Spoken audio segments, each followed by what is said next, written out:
میں اس وقت لندن میں تھا اور میری پنڈلی کی چوٹ مندمل ہو رہی تھی۔ علاج کے لیے والدہ کو لندن لے کر آیا، لیکن ستمبر میں جب تک ہم انہیں گھر لے جاتے بیماری جگر تک پھیل چکی تھی۔ ان کے آخری 6 ہفتے بہت ہی دردناک تھے اور یاد آتے ہیں تو آج بھی میں کوشش کرتا ہوں کہ اپنے ذہن میں انہیں اجاگر نہ ہونے دوں۔ لاچار ہونے کی دردناک کیفیت میں اللہ سے دعا مانگتا، یا رب میری ماں کی مدد کر۔ خاندان کے دوسرے لوگ بھی یہی کر رہے تھے۔ میں اتنا پریشان تھا کہ ایک روحانی معالج کو گھر لے آیا جو بالکل جعلساز ثابت ہوا۔ ان دنوں مجھے یہ بھی اندازہ ہوا کہ ملک میں پیروں، روحانی معالجوں اور جعلسازوں کی ایک پوری صنعت موجود ہے۔ والدہ کی وفات کے چند ماہ تک میں اللہ کو بالکل ہی بھولا رہا، مگر اس کے بعد میرے اندر ایک سوال کی جنگ پھر سے جاگ اٹھی کہ اس کائنات کا کوئی پروردگار ہے یا نہیں۔ اللہ سے میں ناخوش تھا۔ اگر وہ موجود ہے تو میری ماں اس اذیت سے کیوں دوچار ہوئی؟ وہ ایک روحانی ہستی اور اس قدر بے غرض تھی۔ والدہ کی موت اور پنڈلی کی چوٹ نے مجھے احساس دلایا کہ آدمی کتنا بے بس ہے۔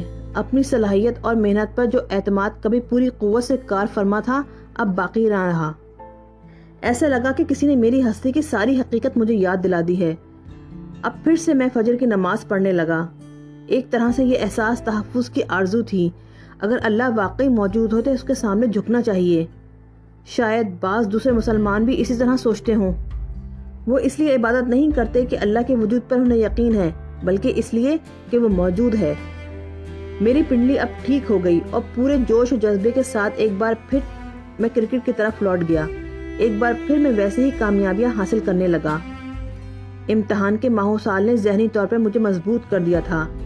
جس طرح ورزش سے جسم توانا ہو جاتا ہے، امتحانات کی بھٹی میں تپ کر ذہن بھی زیادہ بوجھ اٹھانے کے قابل ہو جاتا ہے۔ اب میں نے محسوس کیا کہ وہ چمکدار طرز زندگی جو دور سے بہت دلکش لگتی ہے، محض فریب نظر ہے۔ وقتی اور عارضی مراسم میں جدائی کے بعد جو زخم لگتے ہیں اور باطن میں ویرانی کا جو احساس جنم لیتا ہے، سچی مسرت کو خون کی طرح چاٹ لیتا ہے۔ 1980 کے عشرے میں شاندار پارٹیوں میں شریک ہونے والے جتنے لوگوں کو میں جانتا تھا، ان میں سے اکثر کا حال یہ تھا کہ جب تک معدے کو وہ الکوہل سے بھر نہ لیتے، تقریبات میں گھل مل جانے کے قابل نہ ہوتے۔ یہ خدا کی باقی سائری کائنات سے کٹی ہوئی دنیا تھی۔ اب ان چیزوں سے بھی مجھے وحشت ہونے لگی جو کبھی بہت بھاتی تھیں۔ جن لوگوں سے میری راہ و رسم تھی وہ مہنگے ریسٹورینٹس، مشہور کمپنیوں کے قیمتی ملبوسات، ساحلوں اور کشتیوں پر چھٹیاں منانے والے اور ہالی ووڈ کے انداز زندگی کے عادی تھے۔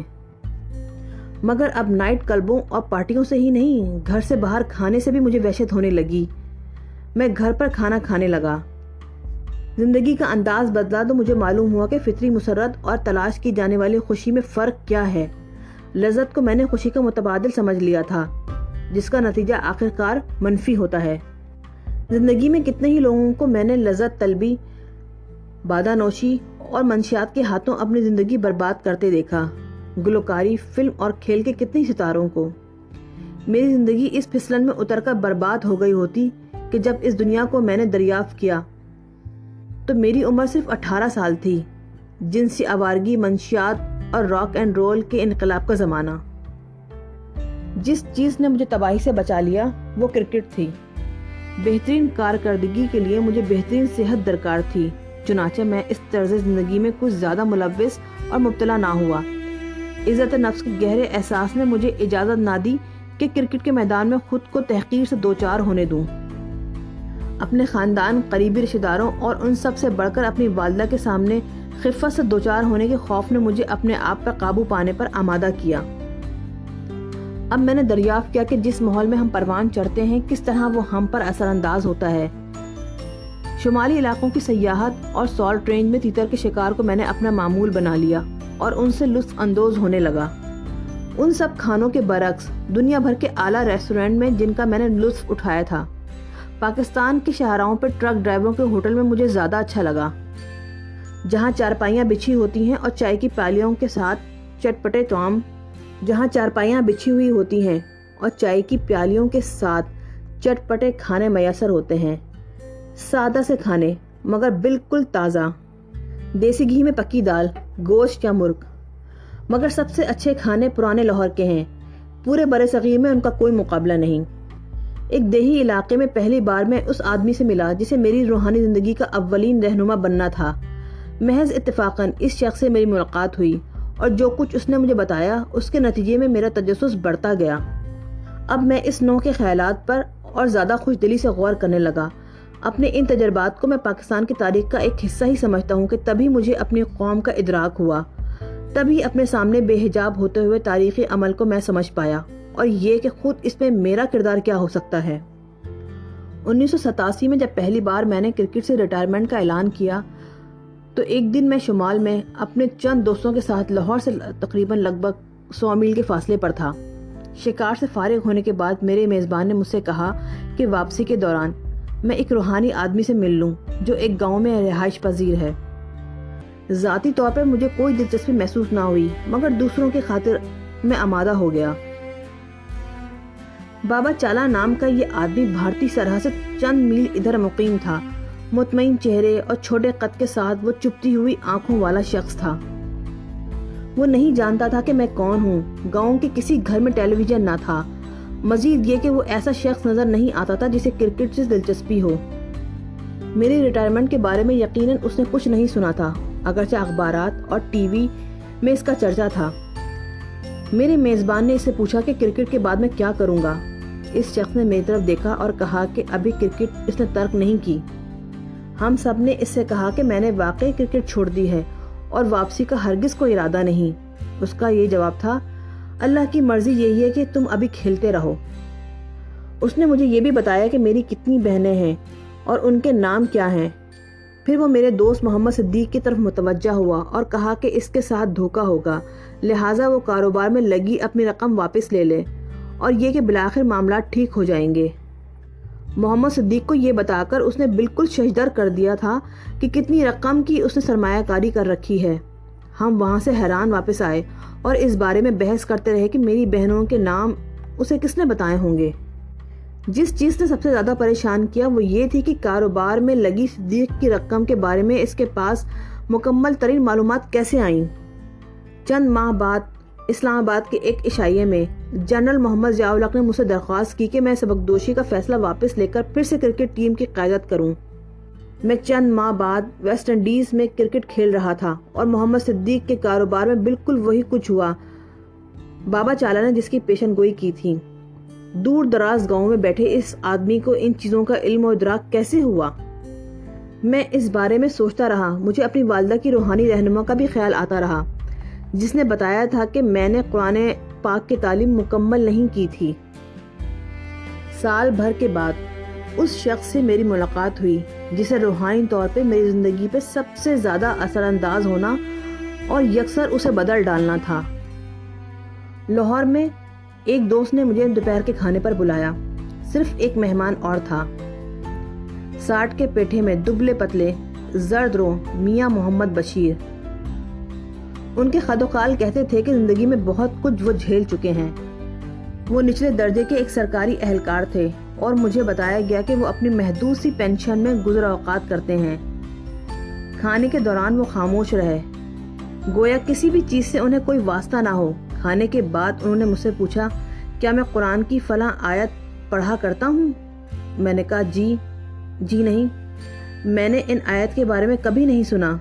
ان کا چہرہ سوچ میں ڈوب گیا، آنکھیں موند لیں، گہرے غور و فکر میں کچھ دیر وہ غرق رہے۔ پھر یہ کہا، معاف کیجیے، یہ آپ کی والدہ تھیں جو آپ کی حفاظت کے لیے آیات پڑھا کرتی تھیں۔ حیرت زدہ اور کنگ مجھے یاد آیا کہ وہ درست کہتے ہیں۔ جب میں بچہ تھا تو سونے سے قبل والدہ 3 بار آیتیں پڑھتی اور میرے چہرے پہ پھونکتی۔ انہوں نے کہا، انہی آیات نے آپ کی حفاظت کی۔ پھر میرے خاندان کے متعلق 2-3 اہم واقعات کے بارے میں انہوں نے مجھے بتایا۔ یہ اس قدر ذاتی نوعیت کے تھے کہ کوئی ان کے بارے میں جان ہی نہیں سکتا تھا۔ ان کی نجی نوعیت کے سبب میں انہیں یہاں لکھ بھی نہیں سکتا۔ میں نے ان سے پوچھا کہ یہ ہنر انہوں نے کیسے حاصل کیا۔ ان کا جواب تھا، یہ اللہ کی رضا ہے۔ بعض اوقات التجا کے بغیر ہی وہ مجھے بتا دیتا ہے۔ بعض اوقات میں دعا کرتا ہوں لیکن باریاب نہیں ہوتی۔ مجھے گہرے تجسس نے آ لیا، مزید جاننے کا میں آرزومند تھا۔ میاں بشیر کے والد دنیا سے اس وقت چلے گئے جب ان کی عمر 2 برس تھی۔ ان کی والدہ کو اپنے بیٹے کی پرورش کے لیے بہت دکھ اٹھانا پڑے کہ ماموں نے ان کی جائیداد پہ قبضہ کر لیا تھا۔ 7 سال کی عمر سے وہ اکثر ایسے مناظر دیکھتے جن کی وہ صحیح سے ترجمانی نہ کر پاتے۔ تب ایک شخص سے ان کی ملاقات ہوئی جس نے ان سے کہا کہ وہ قرآن کریم پڑھیں اور اللہ کی طرف متوجہ رہیں۔ زندگی میں ایسے اتفاقات نہیں ہوتے، یہ اللہ کی طرف سے میری رہنمائی کا اہتمام تھا۔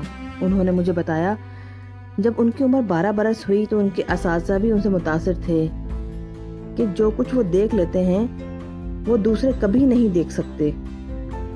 اب انہوں نے اسکول چھوڑ دیا اور لوگوں کو ان پیروں کے بارے میں آگاہ کرنے لگے جو ہندو جوگیوں کی طرح مجبور لوگوں کا دھوکہ دے کر پیسہ کماتے ہیں۔ وہ اخبار میں اشتہار دے کر ان لوگوں کا مقابلہ کرنے کی دعوت دیتے جو پنجاب اور سندھ کے غریبوں کو لوٹتے پھرتے تھے۔ آئندہ سال کے دوران کئی بار میں میاں بشیر سے ملا، ہر بار ایک کمال اشتیاق کے ساتھ۔ میری والدہ محترمہ کی روحانی پیشوا کی طرح وہ بالکل ایک عام آدمی کی طرح نظر آتے، اپنی ذات کو اہمیت نہ دیتے۔ ان میں بے حد انکسار تھا اور وہ کہتے میں ماضی یا مستقبل میں نہیں جھانک سکتا، بلکہ جب میں اللہ کی طرف متوجہ ہوتا اور دعا کرتا ہوں تو بعض اوقات وہ پردہ ہٹا دیتا ہے مجبوروں کی مدد کے لیے۔ وہ کہتے اللہ کی مرضی کے بغیر کچھ نہیں ہو سکتا۔ ان کے ساتھ ہر ملاقات کے بعد اللہ پر میرا یقین بڑھ جاتا۔ والدہ کی وفات کے بعد میرا دل رنج سے بھرا تھا۔ بہت سے سوالات مجھے پریشان کرتے جن کے جواب میں جاننا چاہتا تھا۔ 2-3 برس کے اندر ہی انہوں نے میری بہت سی الجھنیں دور کر دیں جو حقیقی اعتقاد کی راہ میں حائل تھیں۔ میاں بشیر اور ان مولویوں میں جن سے میرا خاندان میں واسطہ رہا یا جن سے میں نے قرآن پاک پڑھا، بنیادی فرق یہ تھا کہ وہ عبادات کی کبھی زیادہ تلقین نہ کرتے۔ انہوں نے کبھی مجھ سے یہ نہ کہا کہ نماز پڑھوں، روزہ رکھوں یا قرآن کی تلاوت کروں۔ بالکل برعکس، وہ مجھے بتاتے کہ حیات اور کائنات کے حقائق کیا ہیں۔ انہوں نے کبھی مجھ سے یہ نہ کہا کہ نماز پڑھوں، روزہ رکھوں یا قرآن کی تلاوت کروں۔ بالکل برعکس، وہ مجھے بتاتے کہ حیات اور کائنات کے حقائق کیا ہیں۔ ان کا کہنا یہ تھا کہ سچے یقین کے بغیر محض دکھاوے کے لیے عبادت کا کوئی فائدہ نہیں۔ سب سے پہلے آدمی کو مسلمان ہونا چاہیے، اس کے باطن کو بدلنا چاہیے، اور یہ کہ یقین وقت گزرنے کے ساتھ ہی گہرا ہوتا ہے۔ اکثر ان کی بات سمجھنے میں مجھے 6 ماہ لگ جاتے، مگر انہیں کبھی کوئی جلدی نہ ہوتی۔ جس چیز نے مجھے متاثر کیا وہ یہ تھی کہ ان کا کوئی ذاتی مقصد نہ تھا، وہ محض میری بھلائی کے لیے میری رہنمائی کر رہے تھے، خود کو ناگزیر بنانے کے بجائے جو اکثر مذہبی لوگ کرتے ہیں۔ وہ کہتے کہ وہ ایک خاص حد تک ہی میری مدد کر سکتے ہیں۔ میں ان سے درخواست کرتا کہ وہ میرے لیے دعا کریں تو وہ جواب دیتے نہیں، تم خود اللہ سے دعا کرو۔ میں ان سے مشورہ مانگتا تو وہ یہ کہتے بلکہ تمہیں اللہ سے ہدایت کی التجا کرنی چاہیے۔ انہوں نے کبھی کوئی چیز نہ مانگی، اور ان کا کہنا یہ تھا کہ جو شخص کسی مادی منفعت کا آرزومند ہے وہ ایک جعلساز کے سوا کچھ نہیں۔ جس کے پاس روپیہ ہو اسے دوسروں کو دینا چاہیے۔ اسی طرح میاں بشیر کا خیال تھا کہ جسے اللہ نے علم دیا ہو اسے خلق خدا میں بانٹنا چاہیے۔ میاں بشیر کی رائے میں جو لوگ ظاہری عبادات ہی کو سب کچھ سمجھتے تھے وہ غلطی پر تھے اور مذہب کی روح سے نا آشنا۔ وہ کہتے ہیں ان میں سے بعض نے مذہب کو پیشہ بنا لیا ہے اور ذاتی فوائد حاصل کرتے ہیں۔ ان کی رائے میں بعض مولوی صاحبان لوگوں کی مذمت کر کے انہیں دین سے دور کر دیتے ہیں۔ قرآن بنی نوع انسان کے لیے اللہ کا تحفہ ہے، یہ زندگی کو مشکل بنانے کے لیے نہیں۔ آپ کو لوگوں پر دباؤ ڈالنے کے بجائے ان کے قلوب و اذہان کو اسے قبول کرنے پہ آمادہ کرنا چاہیے۔ ایمان اللہ کی طرف سے سب سے بڑی عطا ہے۔ انہوں نے مجھے سکھایا کہ مذہب اگر ذہنی سکون عطا نہیں کرتا تو وہ حقیقی نہیں، یعنی آدمی کے باطن میں سرایت نہیں کر سکا۔ مذاہب کا موازنہ کرنے والے اکثر اسے نقصان پہنچاتے ہیں کہ سبھی ادیان، سارے مذاہب بے غرض آدمیت اور انصاف کی تعلیم دیتے ہیں۔ مذہب کے نام پر قتل و غارت کرنے والے، سوشلزم، قوم پرستی اور سرمایہ داری کے نام پر جنگیں لڑنے والوں سے ہرگز مختلف نہیں۔